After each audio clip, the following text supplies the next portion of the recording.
चलो हम इसको देखेंगे। यूहन्ना उसका पहला बाब और दूसरा बाब।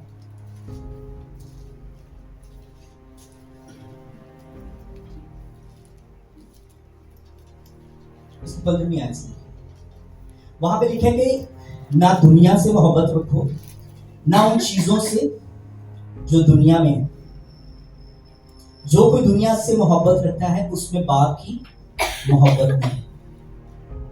क्योंकि जो कुछ दुनिया में है, यानी जिस्म की ख्वाहिशें, फर्स्ट आंखों की ख्वाहिशें और जिंदगी की शेखी, वो बाप की तरफ से नहीं है बल्कि दुनिया की तरफ से। तो यहां पे स्टार्ट में लिखा है कि ना दुनिया से मोहब्बत रखो। यहाँ पे मोहब्बत को हम इस सेंस में भी ले सकते हैं कि हमें दुनिया के वेज पे नहीं चलना, ठीक है, हमें उसके सिस्टम पर नहीं ढलना, कि वो जो सिस्टम हमें बाहर सिखाता है हमें उसकी तरह नहीं ढलना। बाइबल में कहते हैं तुम इस दुनिया के हो पर तुम दुनिया में रहते हो पर इस दुनिया के हो नहीं। क्यों? क्योंकि हम आसमानी शहरियत है हमारे पास पूरी शहरियत, हम यहाँ पर भी रहते हैं, आने वाले टाइम हम वहां पर। सो हमें इस सिस्टम से मोहब्बत नहीं करनी, इस दुनिया के सिस्टम से मोहब्बत नहीं करनी, इस दुनिया से मोहब्बत नहीं करनी। सो बेसिकली वो कहना चाह रहे हैं कि हमें इस दुनिया से, हमें इस सिस्टम से, इसके वेज, इसके तरीके कार जो है हमें उसमें नहीं ढलना, ठीक है। और दूसरी बात कहता है कि और उन चीजों से जो दुनिया में है। अब चीजें बहुत सारी दुनिया में है, ठीक है। कभी कभी होता है कि हम कहते हैं कि ये गाड़ी, ये घर, ये दौलत, ये शोहरत है, ये सारी चीजें गलत है, ऐसा नहीं है। बाइबल हमें क्लियरली बता रही है कि दुनिया की जो चीजें हैं क्या, वो हमें बताता है कि जिस्म की ख्वाहिशें, हमारी जो जिस्म की ख्वाहिशें, हरामकारी है हर तरह की। अगर हम पढ़ेंगे गलतियों उसका 5 बाब और उसकी 19 आयत को देखेंगे कि वहां पर हमें जिस्म के जो काम है जो इस दुनिया में ऑपरेट होते हैं। एक और बात कि जिस्म जो है हमारा है वो एक्टिवेट होता है सिस्टम से, इस दुनिया के सिस्टम से एक्टिवेट होता है। इसकी जो ख्वाहिशें हैं वो हमारे जिस्म को एक्टिवेट करती है। हम जो देखते हैं और जो सुनते हैं वो हम पर असर करता है। सो ये बॉडी जो है इस दुनिया का जो सिस्टम है उसका एक टूल है। ये सिस्टम जो है हमारी बॉडी को एक्टिवेट करता है, हमारी ख्वाहिशों को एक्टिवेट करता है।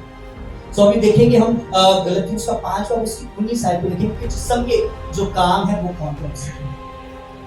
बाइबल में लिखा है, अब जिस्म के काम तो जाहिर हैं, यानी हरामकारी, नापाकी, शहूद परस्ती, भूत परस्ती, जादूगरी, अदावतें, झगड़ा, हसद, गुस्सा, तफरके, जुदाइयाँ, बिदअतें, बगस, नशाबाजी, नाच रंग और इनकी मानत बाबत मैं पहले से कह देता हूँ, जैसा कि पेशतर जता चुका हूँ कि ऐसे काम करने वाले खुदा की बादशाही के वारिस नहीं हैं। तो अगर आप इसको दोबारा जाकर भी आप इसको पढ़ सकते हैं, इसमें तमाम जो चीजें हैं जो अभी बाइबल में लिखा है कि जो दुनिया से रिलेटेड है, जिस्म की ख्वाहिशें, आंखों की ख्वाहिशें और जिंदगी की शेखी, ये सारी जो चीजें जिस्म के काम अभी हमने पढ़े हैं, ये सारे बिलोंग करते हैं तीनों चीजों से। जिस्म की ख्वाहिश, आप उसमें हरामकारी को भी आपने पढ़ा है, ज़ना को पढ़ा है, आपने और जो जिस्म से बिलोंग करती हैं आपने उनको चीजों को पढ़ा है। और आपने आंखों की लस्ट है, जो उसकी ख्वाहिशें हैं आंखों की, कि हम चीजों को देखते हैं और हम कहते हैं ये मुझे चाहिए, ये तो मेरे पास होने चाहिए, ये बंदा डिजर्व नहीं करता, ये तो मेरे पास है। हमारे अंदर हसद आता है, हम चीजों को देखते हैं और हसद करते हैं, हम चाहते हैं किसी तरीके से भी उन चीजों को अपने लिए लें। हमें वो बात ही नहीं होती कि हम कहते हैं कि हम उसके लिए दुआ नहीं करते, शुक्रगुजारी नहीं करते, बल्कि हम क्या करते हैं, हम उस चीजों को हासिल करना चाहते हैं, जैसे भी हो, मुझे कैसे भी लेनी है, मुझे लेनी है वो चीज। उसके लिए मैं वेज रॉन्ग इख्तियार करूं, पैसा चाहे कहीं से भी आए, मुझे वो चीजें चाहिए, मैं चाहे चीनूं या हसद करूं। सो कहता है कि जो आंखों की ख्वाहिशें हम देखते हैं, बहुत सारी चीजें मैंने आपको 2-3 ही गिनाई, बहुत सारी हैं। हम जो देखते हैं उनकी डिजायर करते हैं, लस्ट होती है, हम उनको किसी भी तरीके से, लस्ट जो होती है वो सेल्फिश होती है, कि उसमें वो बात नहीं है कि वो किसी के लिए नहीं सोचती, वो सिर्फ और सिर्फ अपने लिए, अपने जिस्म के लिए इस ख्वाहिश को पूरा करना चाहती है। ख्वाहिश और है, एक लस्ट जो है वो एंड है कि मुझे ये चाहिए, मुझे वो कैसे भी चाहिए, मुझे ये चाहिए, मुझे इस ख्वाहिश को, इस लस्ट को मुझे पूरा करना है, वो जिस्म की हो, आंखों की हो। और आगे लिखा हुआ है कि जो जिंदगी की शेखी है, क्या हम शेखी भी बड़ी मानते हैं, अपने ओहदे पर, अपनी चीजों पर, अपने घर पर, अपनी पोजीशंस पर, रुपए पैसे पर, इवन अपनी लुक पर, क्या हम शेखी मार रहे थे।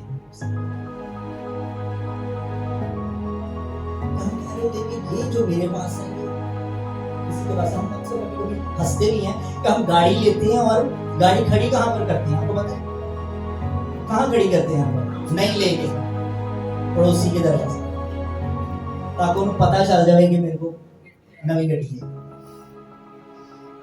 क्या शेखी मारने को हम शेखी मारते हैं, दिखाते हैं कि ये मेरे पास है, मेरे पास ये है, मेरे पास वो है, उनको उन लोगों को दिखा रहे होते हैं, बजाय कि हम उनकी उसकी शुक्रगुजारी करें, बल्कि हम क्या कर रहे होते हैं, शेखी मार रहे हैं, अपनी पोजीशन पर भी शेखी मार रहे थे, अपनी जॉब सब मार रहे थे, मुझे ये हो गया, साथ वाले के पास कुछ भी नहीं, और हम कहीं ना कहीं उसको पॉइंट कर रहे होते हैं कि आपके पास मैं सुपीरियर, मैं बेहतर हूँ, आपके पास कुछ नहीं।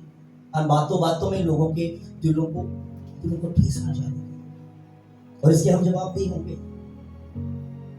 जो हम बोएंगे वो काटेंगे। खुदा माफ करता है, आप 1000 दफा भी गुनाह करके खुदा के हुजूर खड़े हुए तो हमें माफ करने की फितरत रखता है, पर उसके रिजल्ट्स जो हैं वो हमें ढूंढने, क्योंकि जो बो दिया गया है वो तो काटना है, जो सामने आपने बीज बो दिया है वो जमीन से दिखेगा, खुदा ने माफ कर दिया, पर लोग आपको माफ नहीं करते, ये रिजल्ट्स होते हैं। खुदा आपको छोड़ देता है, माफ करते हो, मैं तो याद भी नहीं करता तुम्हारे इस तरह की चीजें, पर इंसान याद है, भूलते हैं, पूरी जिंदगी नहीं भूलते, और आपको याद दिलाते रहते हैं, क्यों? रिजल्ट सामने होगा। अगर एक बंदे ने कत्ल किया है, खुदा ने उसको माफ कर दिया, वो सच्चे दिल से खुदा के हुजूर खड़ा होता है तो खुदा उसको माफ करता है। क्या गवर्नमेंट उसको माफ करती है? 20 साल 25 साल की कैद सुना उसको जानने, क्योंकि जो उसने बोया है वो तो ये जो शेखी है, हमें शेखी नहीं माननी, बल्कि हमें शुक्रगुजारी करनी है उस चीज के लिए, उन बातों के लिए कि खुदा ने मुझे ये दी है, और हमें दूसरों को भी अपनी ब्लेसिंग्स भी याद रखना है। हमें उनकी भी, अगर हमें खुदा इतनी तौफीक देता है तो हमें हेल्प करनी है उनके लिए। तो ये 3 जो चीजें हैं, जिस्म की ख्वाहिश, आंखों की ख्वाहिश और जिंदगी की शेखी, ये किससे बिलोंग करती है? दुनिया से। अभी वर्ष पढ़िए कि ना दुनिया से मोहब्बत रखो, ना उन चीजों से जो, और वो चीजें कौन सी हैं? अभी हमने पढ़ा है गलतियों उसका 5वां, ये जिस्म की ये ख्वाहिशें, ये उसके काम, ये सारे बिलोंग करते हैं, दुनिया से बिलोंग करते हैं। सो हम इन पर गालिब किस तरह आ सकते हैं? कभी सोचा है हम इस पर किस तरह गालिब आ सकते हैं? अभी लास्ट टाइम हमने अभी पढ़ी है वर्ड्स में कि रूह के मुआफिक चलो तो तुम जिस्म की ख्वाहिशों पर गालिब आओगे। तो अगर हम रूह के मुआफिक चलेंगे तो इन चीजों पर गालिब आ सकते हैं, बिल्कुल आ सकते हैं। और जो इन चीजों पर हमें गलबा अता करती है, वो कौन सी फोर्स है? और अभी 2 वीक पहले भाई बयान कर रहे थे उस चीज को, वो क्या? ईमान। वो जो फोर्स है, वो जो स्पिरिचुअल फोर्स है, वो कौन सी है? हम ईमान से दुनिया पर क्या करते हैं? गलबा हासिल करते हैं। सो ये तमाम जो इसकी ख्वाहिशें हैं, दुनिया की ख्वाहिशें हैं, जो हमने अभी पढ़ा है, गलतियों में पढ़ा है, इसको दोबारा जाके आप पढ़ के आप देख सकते हैं और लिख सकते हैं। अच्छा, ये जिस्म की ख्वाहिशें हैं, ये आंखों की हैं, ये शेखी है। आप इनको सीक्वेंस वाइज लिख सकते हैं, ये इससे बिलोंग करती है, इससे बिलोंग करती है। सो दुनिया की जो ख्वाहिशें वो है ये, जो दुनिया की चीजें हैं, जो दुनिया की ये चीजें नहीं है कि मुझे ये नहीं लेना, वो नहीं लेना, ये गलत है, गाड़ी नहीं लेनी, पैसा बड़ा बुरा, ऐसा कुछ नहीं है। बाइबल कहती है कि सोना मेरा है और खुदा कहते हैं ये सब कुछ मेरा है। और बाइबल में लिखा है दौलत, शोहरत और इज्जत वो कहां से है? आसमान से, नूरों के बाप की तरफ से। तो ये जो चीजें हमें सिखाई जाती हैं, बताई जाती हैं कि दौलत नहीं है, जितनी रोज की रोटी मिलती है उसमें गुजारा करो, ऐसा बाइबल नहीं बताया। वो तो कहता है कि वो इसलिए आया कि तुम जिंदगी पाओ, और कसरत की किस तरह पाएंगे हम जिंदगी? कसरत अभी कुछ वीक्स पहले हमें भाई ने भी एक्सप्लेन किया था शालूम लाइफ, जिसमें कुछ भी टूटा ना, बिखरा ना हो। अगर मैं इस दीवार से एक ईंट निकाल दूं तो ये दीवार पूरी है, मिस है, उसमें से एक ईंट मिस, इसका मतलब ये पूरी नहीं है। तो अगर हमारी लाइफ में से भी, हमारी जिंदगी से भी कोई एक चीज ऐसी मिस हो, सेहत ही मिस हो, तो हम पूरे नहीं हैं। तो हमें डिवाइन हीलिंग को अपनी लाइफ में बोलते हैं। तो मेरी जिंदगी में टूटा फूटा ना रहे।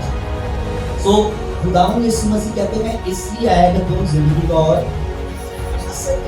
तो हमें कसरत की जिंदगी किस तरह पाए? तो हमें उन चीजों पर गालिब है, और वो गलबा जो हमें मिलता है वो कौन सी फोर्स है?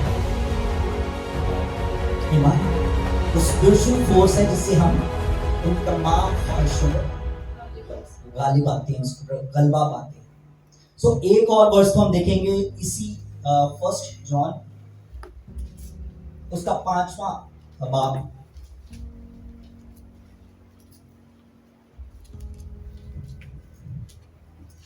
अच्छा, आप में से कौन कौन नए सिरे से पैदा हुआ है? सारे पैदा हुए कि जिसने मसीह को कबूल किया है वो नए सिरे से पैदा हुए।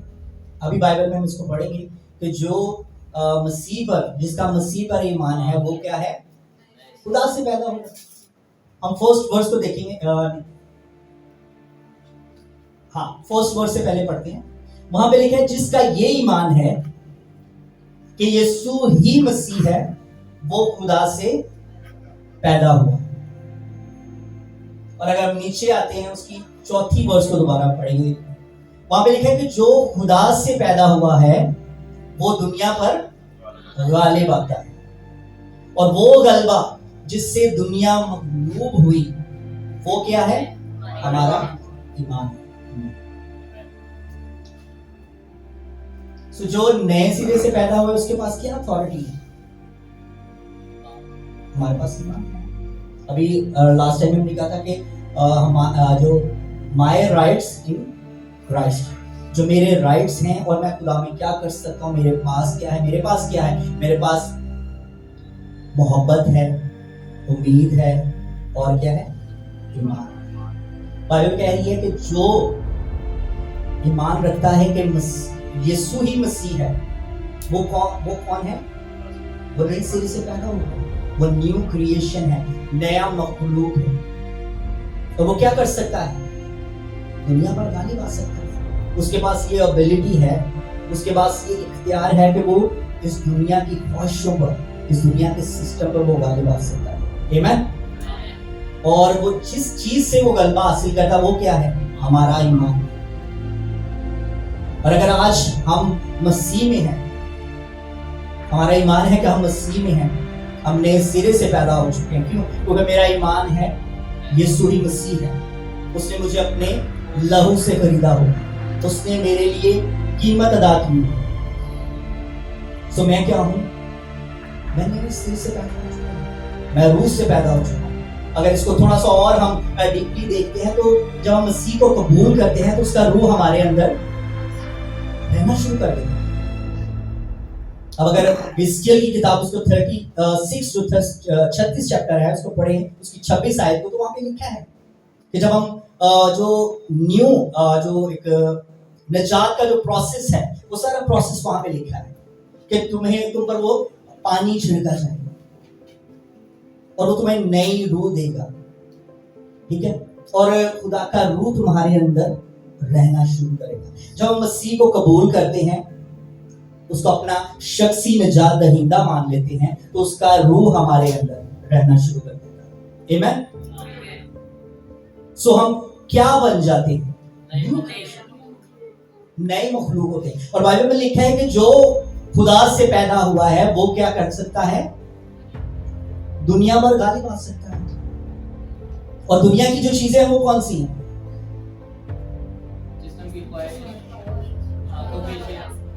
और जिंदगी की शेख, हम इन पर गालिब आ सकते हैं कैसे? ऊंची आवाज में बोलिए। किसी के लिए मुश्किल तो नहीं इस चीज के लिए। क्यों? क्योंकि बाइबल हमें बता रही है, कोई इंसान हमें नहीं बता रहा कि इसकी और बड़ा ही मुश्किल है, पता नहीं मैं आ पाऊंगा, मुझे कोई, मेरे पास कोई हल नहीं है कि मैं किस तरह इस पर ओवरकम कर सकूं। पर बाइबल हमें क्लियरली बताती है कि हम जो मसीह से पैदा हो, जो मसीह को मानने वाला है, तो वो खुदा से पैदा हो। हम न्यू क्रिएशन, हम नए मखलूक। सो हमारे पास ये एबिलिटी है, हमारे पास ये पावर है, हमारे पास ये अथॉरिटी है कि हम दुनिया की ख्वाहिशों पर गालिब आ सकते हैं। सो हमें इस चीज को प्रैक्टिस करना है। ये वन टाइम कि आज जाके आप कह देंगे मैं ईमान से चीजें मुझे रोज अपनी सलीब को उठाना है, अपनी ख्वाहिशों को ना बोलनी है। अगर मुझे बदन ये कहता करने के लिए, मुझे उसको कहने के नो। ये कंसिस्टेंटली हमें वर्क करना होता है, हमें रोज प्रोफेशन करना होता है, रोज इसको अपनी लाइफ पे बोलना होता है। ये चीजें आती रहेंगी और जब हम इसको कन्फेस करते हैं, जब इसको बोलते हैं, तो हमारी स्पिरिट जो है स्ट्रांग होती है।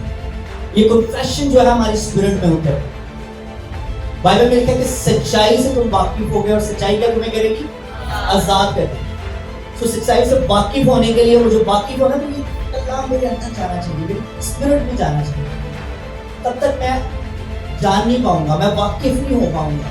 लास्ट टाइम भी हमने कहा था कि किस तरह वाकिफ होना होता है। हम किसी पर्सन से किस तरह वाकिफ होते हैं? हमें उसकी आदत का भी पता होता है, उसकी काम का भी पता होता है, वो करेगा क्या, सब उसकी बातों का पता होता है। आप किसी से पूछ लें, उस बंदे को यस वो मेरा वाकिफ है, मुझे पता है यार वो अच्छा है, मुझे पता है वो बुरा है, उसमें ये कमियां हैं, वो ये कर सकता है, ये नहीं कर सकता। तो हमें कलाम से अगर वाकिफियत हो जाती है, उस कलाम की वर्ड से, तो हम क्या कर सकते हैं? हमारा ईमान बढ़ जाता है। और ईमान की डेफिनेशन ही है, डेफिनेशन ये है बिलीव और एक्शन। हमें उस पर बिलीव करना है और एक्ट करना है। और लास्ट टाइम भी भाई ये बता रहे थे कि अनदेखी चीजों का सबूत है। ईमान क्या है? अनदेखी चीजों का सबूत है, एक एविडेंस है हमारे पास। अभी चीजें हैं नहीं हमारे पास, यहाँ पे नजर नहीं आ रही, पर मेरे पास एविडेंस है, मेरे पास एक सबूत है, एक निशान है, वो मेरा ईमान है। मैं कह सकता हूँ मेरा ईमान है कि ये चीजें हो गई हैं, अभी आई नहीं है। मेरे पास ईमान है कि वो मैं स्पिरिचुअल रेलम में दिखा सकता हूँ और चीजों को क्लेम कर सकता हूँ। तो बाइबल में लिखा है कि ईमान सुनने से और सुनना मसीह के कलाम से। हमारा ईमान बढ़ेगा ही तब जब हम मसीह के कलाम को सुनेंगे और फिर वापस जाएंगे।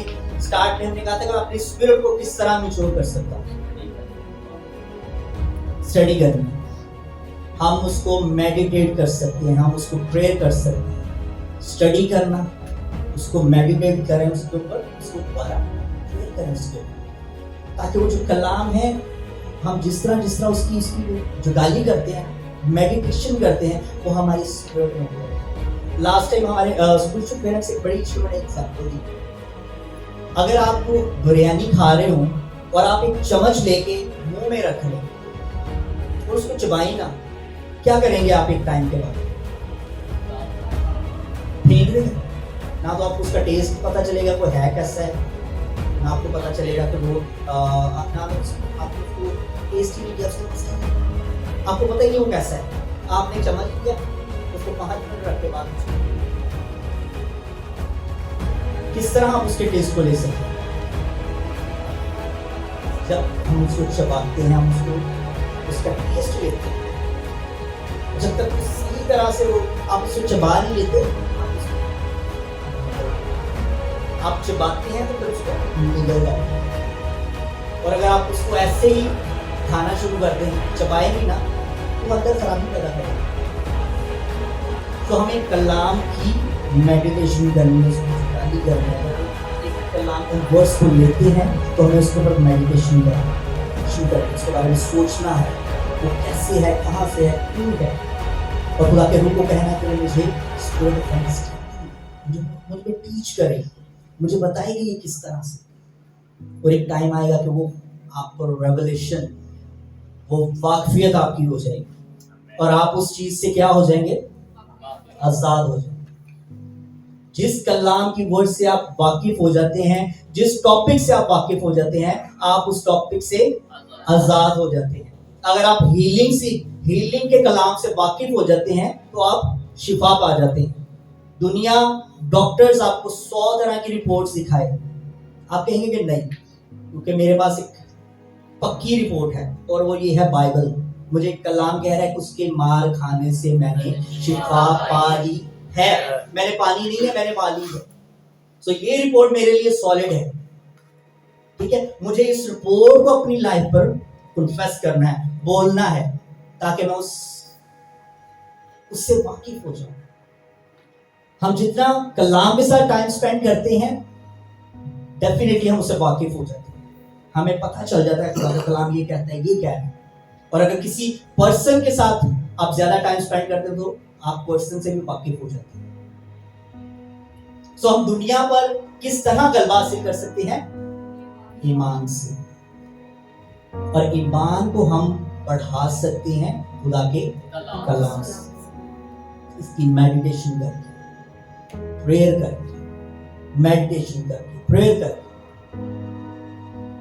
और ये कलाम से हमारी वाकफी हो जाए और हम इन बातों पर, जिस्म की जो ख्वाहिशें, दुनिया के जो कहते हैं चीजें हैं, हम उन पर गालिब आ जाते हैं। आमीन। सो हम दुनिया पर, हमारे पास आप इमेजिन करें हमारे पास क्या अथॉरिटी है। हम दुनिया पर गालिब आ सकते हैं, उसकी ख्वाहिशों पर गालिब आ सकते हैं। हमारे पास ये एबिलिटी है, किसमें? यीशु नाम। और हम जब उसके नाम को यूज करते हैं तो ये एबिलिटी और ये पावर, ये अथॉरिटी हम हासिल करते हैं। और ये हर बिलीवर के पास है। तो ये नहीं कहेगा कि पास्टर साहब के पास है। हर बिलीवर के पास उसकी लाइफ पर, उसकी फैमिली पर, उसके बिजनेस पर जो चीजें उससे बिलोंग करती हैं, उसको इख्तियार है। वो उन चीजों पर इख्तियार यूज कर सकता है। मैं भी, मुझे पड़ोसी पर इख्तियार नहीं है, पर मुझे अपनी फैमिली पर इख्तियार है। सो हम खड़े हो सकते हैं, हम अपने अथॉरिटी को, उस नाम को, यीशु नाम को हम इन प्रॉब्लम्स के लिए यूज कर सकते हैं। और इन ये जो गलबा है जो दुनिया पर है, हम इसको ईमान से इसको गलबा हासिल कर सकते हैं। सो हमने पढ़ा कि रूह और जिस्म दोनों एक दूसरे को अगेंस्ट है। वो चाहता है ये ना हो, वो चाहता है ये ना हो, पर एट द एंड होता वही है जो पार्टी ज्यादा स्ट्रॉन्ग है। सो हमें अपनी स्पिरिट को स्ट्रॉन्ग करना है ताकि मैं इन चीजों पर ध्यान रख सकूं। और डेफिनेटली जब आप अपनी स्पिरिट को स्ट्रॉन्ग करेंगे तो आपका ईमान बढ़ेगा, आप स्पिरिचुअली स्ट्रॉन्ग होंगे। तो बाइबल कह रही है कि ईमान सुनने से पैदा होता है, सुनना। और जब जब मैं मसीह के कलाम को सुनूंगा, पढ़ूंगा, मेडिटेट करूंगा, मेरा ईमान है और मैं दुनिया पर गालिब आ सकता, मैं उन ख्वाहिशों पर गालिब आ सकता जो जिस्म की ख्वाहिशें, जो आंखों की ख्वाहिशें, जो उस पर गालिब आ सकता, उस मेरे पास हल है। तो मैं ईमान रखता हूँ आज के बाद हमें पता है हमारे एरियाज में मुझे अपनी लाइफ का पता है कि मुझे किन किन ख्वाहिशों पर गालिब है। तो मुझे उन चीज़ों को सामने रखकर, उन कामों को सामने रखकर मुझे अपने ईमान और अपने कलाम को, उस नाम को यूज करें ताकि मैं उसकी ख्वाहिशों को गलबा सकूं। एक बार और इस वर्ष को पढ़ेंगे। यहाँ पे लिखा है कि जो खुदा से पैदा हो, उसके लिए फर्स्ट हमें नए सिरे से पैदा होना ये जरूरी है, अदरवाइज हम गलबा नहीं हासिल कर सकते। गलबा हासिल करने के लिए हमारे पास यीशु नाम होना चाहिए, ठीक है, हमारे पास हॉली स्पिरिट होना चाहिए, ठीक है। सो जो खुदा से पैदा हुआ है वो दुनिया पर गालिब आएगा, और जो जिस चीज से हम गलबा हासिल करते हैं वो हमारा ईमान है, और ईमान सुनने से और सुनना मसीह के कलाम से ये पैदा। और अगर ईमान को देखें, उसकी डेफिनेशन को बाइबल के अकॉर्डिंग देखें, वहां पे लिखा है अनदेखी की चीजों का सबूत तो है, पर हम जिस चीज पर ईमान रखते हैं उस पर एक्ट भी करना है, क्योंकि ईमान जो है वो अमल के बगैर मुर्दा है। अगर हम ईमान रख के घर ही बैठे रहे तो काम करेगा हमारा ईमान? हमें उसके ऊपर एक्ट करना है। अगर खुदा कह रहा है कि आप शिफा पा चुके हो तो मुझे वो मेडिसिन छोड़नी है, मुझे वो एक्ट करना है। मैं ईमान भी रखूं और 3 टाइम की मेडिसिन भी खाता रहूं तो ये ईमान नहीं है। तो ईमान रखना है और मुझे वो मेडिसिन को भी छोड़ना है। अभी शिफा हुई नहीं है, पर मैंने ईमान से मुझे पता लग गया है कि मैं शिफा पा चुका हूँ, तो मुझे इस मेडिसिन को दूर करें, मुझे उसको छोड़ना है। तो जो कोई खुदा से पैदा हुआ है वो दुनिया पर गालिब आता है। ये आज कहते हैं कि रट्टा लगा के जाएं कि मेरा ईमान है और आपका भी ईमान है, क्या खुदा से पैदा हुआ? क्योंकि आपकी जिंदगी में मसीह है, आपने मसीह को कबूल किया, और अभी हमने उस नाम की कितनी वर्शिप की, कितनी तारीफ की है उस नाम की। और बाइबल में लिखा है कि बगैर हॉली स्पिरिट के हम मसीह की मुनादी नहीं कर सकते, हम उसका नाम भी नहीं ले सकते। अब दूसरी कौमें मसीह का नाम लेती नहीं लेती, क्यों? क्योंकि उनके पास हॉली स्पिरिट नहीं। हॉली स्पिरिट हमें वो देता है, हमें दिलेरी देता है कि हम मसीह के नाम को प्रेज़ करने वाले होते हैं, उसके नाम को लेने वाले होते हैं। विदाउट हॉली स्पिरिट हम में इतनी अवेलेबिलिटी नहीं है कि हम उसकी मुनादी ही कर सकें। ये उसकी दिलेरी होती है, उसका रूह होता है जो हमें उभारता है, हमें गाइड करता है, हमें टीच करता है, और हम उसका नाम ले सकते हैं, हम उसके नाम की तारीफ करते हैं। सो विदाउट हॉली स्पिरिट हम कुछ नहीं कर सकते। सो जब हम मसीह से मसीह में आते हैं और खुदा से पैदा होते हैं तो हॉली स्पिरिट हमारे अंदर रहता है। हॉली स्पिरिट कहीं और नहीं है कि अब आप कहें कि हॉली स्पिरिट आएगा, क्योंकि अकॉर्डिंग टू बाइबल जब आप मसीह को कबूल कर लेते हैं तो हॉली स्पिरिट हमारे अंदर ऑटोमेटिकली रहना शुरू कर देता है। और खुदा ने ये रखा है कि जब वो हमें चुन लेता है तो हमें रूह जो है वो बयाना में देता है। आप घर को खरीदते हैं तो आपको बयाना देते हैं किसी चीज के लिए कि ये मेरा है, तो हमें वो हॉली स्पिरिट दे देता है कि ये अब मेरा है, इसको मैंने चुन लिया, खरीद लिया है, ये मेरा है। तो हॉली स्पिरिट हमारे अंदर होता है, हम उसको यूज करें या ना करें, हम उसको एक्टिवेट करें या ना करें, वो रहेगा हमारे अंदर। क्यों? क्योंकि हमने मसीह को कबूल किया। सो हमें हॉली स्पिरिट को भी एक्टिवेट करना है। और हमने पढ़ा था, हमने देखा था बाइबल में कि रूह के मुआफिक चलो, अपनी रूह के नहीं, हॉली स्पिरिट रूह के मुआफिक चलो तो जिस्म की ख्वाहिशों पर गालिब आओगे। सो हमें रूह के मुआफिक चलना है, ताकि हम जिस्म की, इस दुनिया की ख्वाहिशों पर गालिब आ सके। और हम लास्ट में एक वर्स पढ़ेंगे,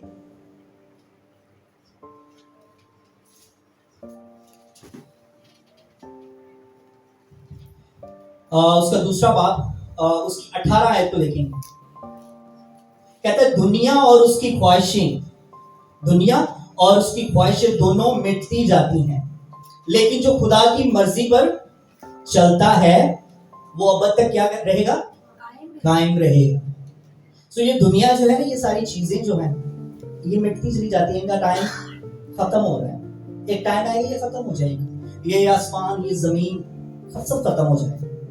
तो उसकी जो ख्वाहिशें, उसकी जो चीजें हैं, वो कह रहा है, बाइबल कह रही है कि ये मिटती चली जा रही है, ये खत्म होने वाली है, ये टेम्परेरी है इस दुनिया में। और कायम कौन रहेगा हमेशा तक? जो उसकी मर्जी के मुताबिक रहेगा, जो हॉली स्पिरिट के मुताबिक चलेगा। ऐसे ही है, जो नए सिरे से पैदा होगा वो हमेशा तक क्या रहेगा? कायम रहेगा। एक बार और पढ़ें, 18 वर्ष। दुनिया और उसकी ख्वाहिशें दोनों, पढ़िएगा मेरे साथ, दुनिया और उसकी ख्वाहिशें दोनों मिटती जाती हैं, लेकिन जो खुदा की मर्जी पर चलता है वो क्या रहेगा? अब तक कायम रहेगा। तो हमें उसकी मर्जी के मुताबिक चलना, हमें रूह के मुआफिक चलना, ताकि हम उसकी मर्जी को जान सकें, उसकी मर्जी के मुताबिक इस दुनिया में चल सके। और फिर बात करेंगे कि हम दुनिया भर, पर जो गलबा हमें इस दुनिया पर अता कर दिया फोर्स, वो कौन सा है? वो हमारे और ईमान घटता है। अगर बाइबल कह रही है कि ईमान सुनने से पैदा होता है, घटता है, कम भी हो सकता है। तो हमें इसको मेंटेन रखने के लिए क्या करना है? हमें स्टडी करनी है, उसकी कलाम को सुनना है, ज्यादा से ज्यादा दुआ करना। आमीन। तो मेरा ईमान है कि हम इस कलाम को अपनी जिंदगी में प्रैक्टिस करें और हम उन ख्वाहिशों पर गालिब आएंगे। और एक वर्ष भाई ने भी पढ़ी की थी कि ये काम करने वाले खुदा की बादशाही में दाखिल नहीं होंगे। दाखिल कौन होगा? जो नए सिरे से पैदा हुआ है और खुदा की मर्जी के मुआफिक चलता है, वो दुनिया पर भी गालिब आता है उसकी। तो हमें, हमारे पास मसीह है, हमारे पास अथॉरिटी है, और हम क्या है?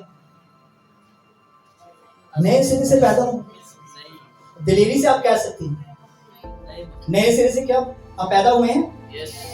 कैसे? मेरे पास मसीह है। तो आप दिलेरी के साथ कह सकते हैं। इसमें सोचने वाली बात नहीं है कि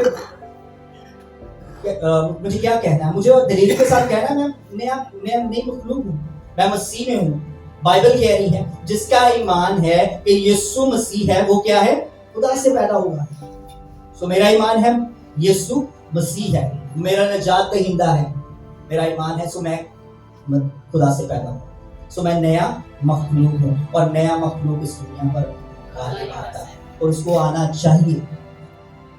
सो हमें इस चीज को, आज इस कलाम को अपनी जिंदगियों में प्रैक्टिस करना है, क्योंकि वन टाइम नहीं है कि आप करें तो अभी कहेंगे ये जिसम की ख्वाहिशों पर गालिब आ जाती है। ये हमें रोज करना है, इस चीज पर रोज चलना है, और एक टाइम आएगा कि हम इसके ऊपर मास्टर हो जाएंगे, हम निश्चित हो जाएंगे। पर ये जो ख्वाहिशें हैं, हम पर हमें कुछ कह नहीं पाएंगे। ये चीखेंगी, चिल्लाएंगी, आवाजें देंगी। आप इनको चुप करवा सकते हैं, जिसम की ख्वाहिशों का चुप करवा सकते हैं। क्यों? क्योंकि आप निश्चित हो चुके। और उसको कहता है कि अब मैं ना रहा, बल्कि मसीह। और एक टाइम जो वो कह रहा है कि इंसान कि मैं जिस नेकी का मैं इरादा करना चाहता हूँ वो मुझसे बन नहीं पाती, और जिस बदी का मैं इरादा नहीं करता वो मुझसे, वो कितनी स्ट्रगल कर रहा है, वो स्ट्रगल कर रहा है। इसलिए तो कह रहे हैं कि अपनी स्लीप रोज उठाओ। क्यों? क्योंकि वो उठा रहा था, वो रोज प्रैक्टिस करता था। और एक टाइम आया, कोई टेंशन, अब ये चीज़ें मुझे कुछ नहीं कह सकती हैं। मेरे ये अंडर, ये बदन जो है मेरी रूह के अंदर, मैं इसको जो कहूँगा वही करेगा। मैं जितना इसको खिलाऊंगा ये उतना खाएगा, मैं जितना कहूँगा सो ये उतना सोएगा। ये 12-12 घंटे 14-14 घंटे की सो, मैं इसको कहूँगा 5 घंटे सो। क्यों? क्योंकि मेरे अंदर, मैं इसके अंदर नहीं। मैं 4 रोटी खाता हूँ, मेरी बॉडी कहती है 4 रोटी खानी चाहिए, मैं 4 नहीं खाता। क्यों? तो मैं इसको कैसे, क्योंकि ये मेरे अंदर, ये मेरा गुलाम है, मैं इसका गुलाम हूँ, जिसम का गुलाम। तो ये मेरा गुलाम है, गुलाम को जो आप कहते हैं वो करता है। अगर उठ के गुलाम आपको कहना शुरू करे तो आपको कैसे होगा? मैंने तो लास्ट टाइम मिसाल दी थी, आप रूह हैं और आपके पास क्या है? जान है। और आप कहाँ रहते हैं? बदन में रहते हैं। आप बदन में रहते हैं, आप बदन है नहीं। आप रियल कौन है? स्पिरिट। तो अगर आपको बदन, आपको आपके स्पिरिट को कह रहा है, आपको कह रहा है, बुरा तो लगे। तो जिसमें मैं रहता हूँ, जिस घर में मैं रह रहा हूँ, ये घर ही मुझे आगे से बातें कर रहा है और मुझे कह रहा है कि ऐसा करो, ऐसा करो, ऐसा करो। सो मुझे घर को कहना है कि इजी, कि तू मेरा गुलाम है, मैं तेरा नहीं। तू मेरे अंडर है, मैं तेरे अंडर नहीं। पर वो एक ही बात से होगा जब हम रूह के मुआफिक चलेंगे और उसकी ख्वाहिश पर रुलाने वाले। आमीन। हम खड़े होंगे और दुआ करेंगे अपने अपने लिए पर्सनली।